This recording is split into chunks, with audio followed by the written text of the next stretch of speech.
नमस्कार, आप देख रहे हैं लाइव सिटीज़। मैं हूं आपके साथ सौरभ राज। बिहार और देश भर के कद्दावर समाजवादी नेता रहे शरद यादव दिल्ली स्थित सरकारी बंगले को अब खाली कर रहे हैं। आपको बता दें कि शरद यादव 7 तुगलक रोड दिल्ली में पिछले 24 साल से यहां पे रह रहे थे। उनका ये अस्थायी पता था। अपने पूरे परिवार के साथ, अपने बेटा बेटी के साथ यहीं शरद यादव रह रहे थे। 24 साल का रिश्ता इस बंगले से उनका जुड़ा रहा। आपको बता दें कि बंगला सरकारी है और सरकारी बंगला दिल्ली में सांसद मंत्री को ही अलॉट होता है।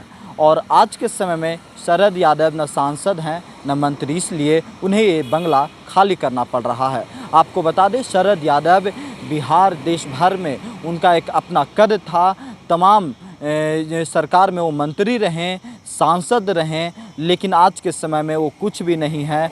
वो पूर्व सांसद, पूर्व मंत्री हैं, इसलिए उन्हें सरकारी बंगला अलॉट नियम कानून के तहत नहीं हो सकता। इसलिए इस बंगले को उन्हें खाली करना पड़ रहा है। आपको बता दें कि इस बंगले को खाली कराने में कोर्ट की भी अहम भूमिका है। कोर्ट को दखल देना पड़ा कि सरकारी बंगले को जल्द से जल्द खाली किया जाए। आपको बता दें कि हाल ही में Sharad Yadav RJD party join की थी। लालू प्रसाद यादव की पार्टी में उन्होंने अपनी पार्टी का विलय कर दिया था और उस वक्त कयास से लगाए जा रहे थे कि लालू प्रसाद यादव अपने पुराने रिश्ते को, यानी कि शरद यादव और लालू यादव में जो दोस्ती थी, पहले पुरानी दोस्ती थी, उस रिश्ते को याद करके लालू प्रसाद यादव शरद यादव को राज्यसभा भी भेज सकते हैं। लेकिन ऐसा नहीं हुआ।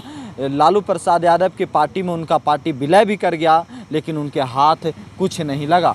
आपको बता दें कि शरद यादव आज के समय में कुछ भी नहीं है, इसलिए उन्हें ये बंगला खाली करना पड़ रहा है। जिस तरीके से शरद यादव का जो अपना एक जो कद रहा है देश भर में, उसके लिहाज से आज ये सरकारी बंगला, क्योंकि दिल्ली में जो सरकारी आवास रहते, इसके पहले भी आप देखे होंगे कि रामविलास पासवान के जो सरकारी बंगला 12 जनपथ रहा है, वो खाली हुई। चिराग पासवान उस बंगले को खाली किए अपने पिता के निधन के साल भर बाद, और अब शरद यादव का भी ये बंगला खाली हो रहा है। 7 तुगलक रोड बिहार में पूरे जो उनके समर्थक थे, उनके जो कार्यकर्ता थे, वो 7 तुगलक रोड को जानते थे कि 7 तुगलक रोड में शरद यादव रहते हैं और उनका सरकारी बंगला है। लेकिन सरकारी बंगला एक समय तक ही रहता है जब तक आपके पास पद रहे, आपके पास वो जो कह सकते हैं मंत्री सांसद का टैग रहे, और जब आप कुछ नहीं हैं तो सरकारी बंगला अलॉट नहीं होता है।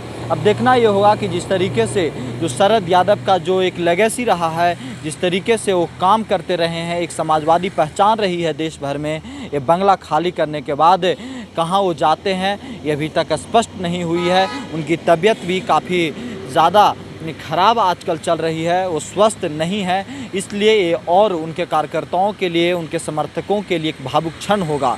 लेकिन आपको बता दें कि इस बंगले को बचाने के लिए शरद यादव ने भी अंतिम क्षण तक कोशिश की, आरजेडी से बात तक की, राज्यसभा जाने की, लेकिन आरजेडी से बात नहीं बनी और वो इस बंगले को नहीं बचा सके। और 24 साल का जो एक रिश्ता रहा है वो अब ख़त्म हो जाएगा। दिल्ली से सौरभ राज, लाइव सिटीज़।